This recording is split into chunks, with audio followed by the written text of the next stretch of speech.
मेरा पति मेरे को बेल्टों से मारता था, वो ड्रिंक करता था। मैं तो आरएस से जुड़ा हुआ हूँ, बीजेपी का मेंबर हूँ। मैं तो बहुत पुराना मेंबर हूँ बीजेपी का, और मेरे साथ ऐसा अन्याय हुआ है।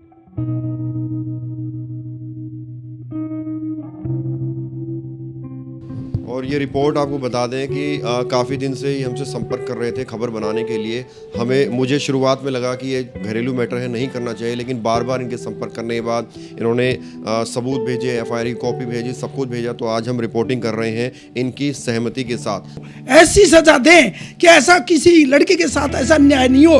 विदुड़ी जी के पास भी गया, विदुड़ी जी ने कोई सुनाई नहीं करी, किसी ने नहीं सुनाई करी। और मैं एक परिवार, एक पिता बड़ी उम्मीदों के साथ अपनी बिटिया की शादी करता है और उम्मीद होती है कि दूसरे घर में जाकर उसकी बेटी खुश रहेगी, कोई शिकायत नहीं आएगी। लेकिन अगर ससुराल वाले लड़की के साथ धोखा कर दें, धोखे से डाइवोर्स करवा दें और कुछ ऐसा कर दें जिससे लड़की की ज़िंदगी ख़राब हो जाए, तो मानो एक पिता की दुनिया तो बर्बाद ही हो जाती है। ऐसे में पालम में हम लोग मौजूद हैं, सादनगर में। एक परिवार हमारे साथ है और इस परिवार का आरोप है कि कोरोना काल में वर्ष 2020 में इन्होंने अपनी बेटी की शादी बहुत ही उम्मीदों के साथ की थी, लेकिन जो ससुराल वाले हैं उन्होंने न सिर्फ लड़की को प्रताड़ित किया, न सिर्फ लड़की के साथ अत्याचार किया, बल्कि धोखे से तलाक करवा दिया। ऑनलाइन उस वक्त जो है प्रोसीजर चल रहे थे कोर्ट्स के भी, तो ऑनलाइन पूरी प्रक्रिया को उन्होंने अंजाम दिया। और ये पूरा घटनाक्रम सामने के आने के बाद लड़की के पिता हैं, उन्होंने लड़के वालों के खिलाफ एफआईआर भी दर्ज करवाई, प्रधानमंत्री नरेंद्र मोदी को चिट्ठी भी लिखी, अमित शाह को भी चिट्ठी लिखी, पालम थाने में एफआईआर हुई, द्वारका थाने में एफआईआर हुई। कई महीने बीत चुके हैं और आज भी ये परिवार न्याय की मांग कर रहा है, इंसाफ का इंतज़ार कर रहा है। मेरे साथ खुद लड़की मौजूद है, इनसे बात करते हैं। क्या हुआ था आपके साथ, पूरा मामला क्या है, ये आप एक और बताएं। मेरे साथ ये हुआ था, शादी के बाद मैं आई थी, मेरे को आने नहीं दिया। 9 तारीख को मेरे भाई की शादी में, मेरे भाई की शादी थी 9 तारीख की, और ये मना कर रहे थे जब भी नहीं जाएगी शादी में। तो इसने 15 दिन बाद इन्होंने मारपीट करी मेरे साथ। और ससुर मेरा गंदा था, वहाँ गंदा था, वो मेरे साथ सारी समय बनाता था ससुर। और मेरी जिठानी मेरे को गंदी समझती थी, और मेरी सास किन्नर समझती थी मेरे को। और मेरा पति मेरे को बेल्टों से मारता था, वो ड्रिंक करता था, और मेरे सामान और गहने गुटी उनके पास है। और उस लड़के ने शादी कर ली और मेरे को अंदर बंद करते थे, और मैं कोर्ट में नहीं गई और चैम्बर के पास भी नहीं ले गए, मेरे को कोर्ट में भी नहीं ले गए, क्योंकि मेरे को वकील के चैम्बर में ले गए थे। मेरे को रोहिणी कोर्ट मेरे को नशे की गोली खिलाते थे और मैं नशे में पड़ी रहती थी धुत, क्योंकि मेरे को मारपीट करते थे, मेरे को बेल्टों से पीटते थे और मेरे माँ बाप से बोलते थे तेरे माँ बाप को शांत कर ले, तो तेरे माँ बाप को मैं ख़त्म कर दूंगा, शमशान घाट की तैयारी करेंगे। क्योंकि मुझे न्याय चाहिए और उनको सज़ा दिलाओ, कैसे न कैसे मुझे न्याय चाहिए। अच्छा ये बताइए, जो डाइवोर्स कराया गया एफआईआर में आपके पिता ने आरोप लगाया कि धोखे से डाइवोर्स का, आप भी कह रहे हैं कि जो है नशे की दवाई देकर उन्होंने सब कुछ साइन करवा लिया। ये कैसे हुआ कि उस टाइम ऑनलाइन सेशन हुआ था, ऑनलाइन आपकी बातचीत है? कोई कागज़ पे साइन नहीं है और मैं ऐसे साइन करती नहीं हूँ, क्योंकि मेरे अंगूठा भी नहीं लगा, वो अपना आप कर लिया और मेरे को बताया नहीं, और मेरा सामान भी मेरे को नहीं पता कहाँ रख रखा है, कहाँ नहीं रख रखा। मजिस्ट्रेट से आप मिले थे जब तलाक हुआ था? नहीं मिली, मैं उससे भी नहीं मिली। अच्छा, आप सिर्फ वकील के चैम्बर में गए और जो है साइन? हाँ, उसके चैम्बर में गई थी। अच्छा, ऑनलाइन भी कुछ मीटिंग हुई थी आपकी अदालत? नहीं, मुझे दिखाया नहीं था। अच्छा, नहीं दिखाया। वो लोग कह रहे हैं कि आप जो है रात को जब आए हो सामान वगैरह लेकर आ गए, सोने के गहने भी लेकर आ गए? नहीं, वो लाए थे चक्कू और बंदूक सब लेकर आया था, अपने दोस्तों को साथ लेकर आया था। दोनों जिठानी आई थी, दोनों जेठ आए थे, और आदमी आया था और ससुर वो आया था। ससुर मारने की धमकी दे रहे थे, अगर तू साड़ी बनेगी, कुछ मुंह खोलेगी, क्योंकि तेरे पापा को मार दूंगा जान से। तो लड़की के पिता भी मेरे साथ मौजूद हैं, उनसे बात करते हैं। अच्छा, आप ये बताइए 2020 में आपने शादी की, लगभग कितना पैसा आपने खर्च किया होगा और कितना बड़ा संकट आज आपके ऊपर आया हुआ है? मेरे पास ऐसा संकट आया है बहुत ज़्यादा कि मैं तो ये चाहता था कि अपन एक बिटिया को पैदा करते हैं, उसको पढ़ा लिखाते हैं और फिर उसके अच्छे घर में शादी करते हैं और उसके साथ ये अन्याय हो जाए तो ऐसा क्या दुर्भाग्य है। वैसे गवर्नमेंट कहती बेटी पढ़ाओ बेटी बचाओ, तो ये क्या है? बेटियों के साथ ऐसे अन्याय हो रहे हैं, कोई सुनाई नहीं होती है। पुलिस के पास जाओ तो पुलिस कुछ कार्रवाई नहीं करती है, कुछ नहीं होता, आगे पीछे घूमते रहते हैं, कोई किसी की सुनाई नहीं करता। समाज कोई किसी का नहीं है, सब कोई बेकार है, कोई नहीं सुनाई करता। हम जैसे बैंक में कागज़ रख के हमने बिटिया की शादी करी, उस टाइम पे कोरोना चल रहा था तो पैसे की बड़ी दिक्कत थी। फिर हमने बैंक में कागज़ रख के हमने बिटिया की शादी करी। मैंने बिटिया को कहा कि मैं 2.5 लाख रुपए तेरे अलग अकाउंट में डिपॉजिट कर दूंगा। फिर उन्होंने धमकी देते थे, तेरे बाप ने अभी 2.5 लाख रुपए नहीं भेजे, तो ऐसे धमकियां देते थे। और मेरी बेटी के मेरे खिलाफ ऐसे खिलाफ बुलवाते थे मेरी बेटी से कि ऐसे बोल, नहीं तो कितना पैसा आपने शादी में लगाया होगा? 24-25 लाख के करीब गाड़ी शादी में लगाया था शायद। और सामान टोटल दिया था, लड़के की चैन, अंगूठी, ससुर की अंगूठी, सब कुछ दिया था। टोटल दहेज का सामान पूरा टोटल दिया था। और अच्छे Dwarka sector pocket green garden के अंदर शादी करी थी। और उन्होंने वहाँ पे भी जाकर ये कहा था 19 की शादी लिख दो इसके अंदर। और मैंने 20 के अंदर 5 दिसंबर 2020 को शादी करी थी।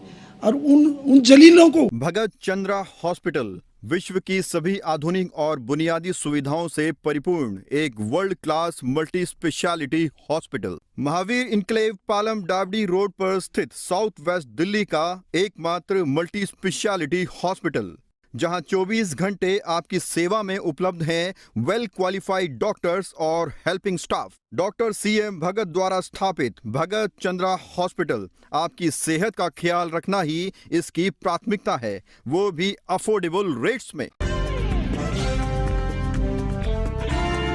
ऐसी सजा दें कि ऐसा किसी लड़की के साथ ऐसा अन्याय नहीं हो। और कल ने मेरी लड़की ने फांसी खा ली तो इसका जिम्मेदार कौन है? टैगोर गार्डन में इनका मंदिर है, टैगोर गार्डन में इनका मंदिर है। और ये कांग्रेसी हैं, ये बड़े कट्टर कांग्रेसी हैं, इन्होंने बहुत ज़्यादा वो नीति की है। और बीच चौक के अंदर मंदिर बना रखा है इन्होंने ये कहा, ये धमकी दे कि हमने अपना एक ज़मीन खरीद के कर रखा है। इन्होंने मंदिर भी बना रखा है। और ये क्या के पंडित हैं? इन्होंने पंडितों के नाम में कलंक है। ब्राह्मण समाज के अंदर भी मैंने देर की जयपुर ब्राह्मण समाज के अंदर इनकी एप्लीकेशन डाली हुई है, सब जगह डाली है। इन्होंने राजनगर का एड्रेस दिया, राजनगर में एक लड़की 18-19 से अलग रहती थी वहाँ पर। जब वकीलों ने ऐसा, दलितों ने ऐसा काम किया, वकील कहते हैं जज तो भगवान का रूप होता है, जो जज कह देता है वो फैसला मंजूर होता है सबको। पब्लिक ये चाहती है कि जज जो कहेगा वो मंजूर है। और जज को इन कमीनों ने कुछ नहीं समझा। इन कमीनों ने तो कोर्ट को कटहरे में खड़ा कर दिया, कुछ नहीं समझा इन दलितों ने। तो इन्होंने तो 19 की शादी दिखाकर और तलाक दिला लिया लड़की को। और लड़की को पता नहीं लड़की के सहन है क्या है कि नहीं। इन सालों ने अपना आप ही वो कह रहे हैं सहन। कल लड़की, अब मैं रात को उठ के बैठ जाता हूँ 3-3 बजे, लड़की कल ने कुछ कर लिया तो मैं किसको कहूँगा? मेरी लड़की चलेगी तो एक लड़की है, मैंने बड़े चाव से पाली और उसकी शादी करी, उसके साथ ऐसा अन्याय हुआ है। कैसा कानून है? कोई कानून नहीं है। कानून की धज्जियाँ उड़ा दी इस आदमी ने। इस आदमी को कड़ी के कड़ी सजा देनी चाहिए। मैं वहाँ पे भी गया जहाँ पर लड़के की शादी करी इसने, राजस्थान में। तो उन्होंने ये कहा कि हमारे को तो तलाक के कागज दिखाए हैं जब हमने शादी करी है। वो बंदा भी ऐसा था, वो भी गुंडे लिया था मारने के लिए हमारे को। वहाँ पर राजस्थान में गए थे तो उन्होंने भी वो कहा, इन्होंने वीडियो रील बनाई और यहाँ पर मेरे को धमकियाँ भी दिलवाई पुलिस से। एक पुलिस वाले ने कहा, हवलदार ने, वो राजौरी गार्डन चौकी के अंदर गया तो उसने कहा कि तुम लड़की के घर नहीं आओगे, तुम लड़की से बात नहीं करोगे। तो हमने सोचा चलो जी लड़की का घर बसे, हम क्यों आएंगे। तो उन्होंने तो लड़की पुलिस वालों को भी खरीद लिया था। हम क्या करें, अब हमारे को कोई सहारा दिखाओ, हम क्या करें। तो उन्होंने तो ऐसा काम किया मेरे साथ, बहुत तगड़ा वो किया। पुलिस वाले ने मेरे को ऐसी गंदी लफ्ज़ें बोली। तो मैं आपको क्या कह सकता हूँ। कल ने मैं वो लड़की मेरे खिलाफ बोली है तो उस पुलिस वाले ने तेरे को उठा के अंदर कर दूंगा, तेरे खिलाफ बोली है लड़की।